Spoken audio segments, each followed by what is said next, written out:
நாள்களுக்கு பின் இயேசு மீண்டும் கப்பர்நாகுமுக்கு சென்றார். அவர் வீட்டில் இருக்கிறார் என்னும் செய்தி பரவிற்று. பலர் வந்து கூடவே வீட்டு வாயிலருகிலும் இடமில்லாமல் போயிற்று. அவர் அவர்களுக்கு இறை வார்த்தையை எடுத்துரைத்துக் கொண்டிருந்தார். அப்போது முடக்குவாதமுற்ற ஒருவரை 4 சுமந்து அவரிடம் கொண்டு வந்தனர். மக்கள் திரண்டிருந்த காரணத்தால் அவரை இயேசுவுக்கு முன் கொண்டு வர இயலவில்லை.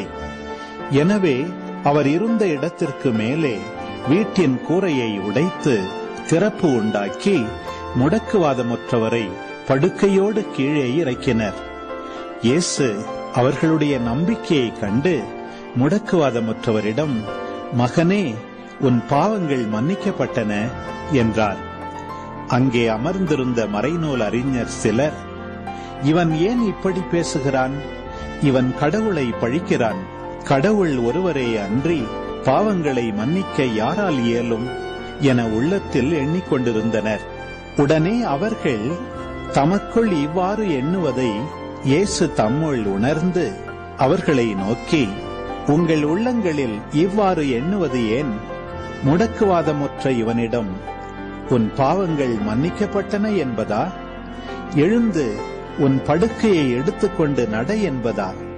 எது எளிது?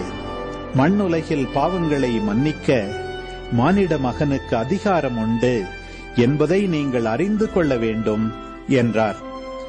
எனவே அவர் முடக்குவாதமுற்றவரை நோக்கி, நான் உனக்கு சொல்கிறேன், நீ எழுந்து உன்னுடைய படுக்கையை எடுத்துக்கொண்டு உனது வீட்டுக்கு போ என்றார்.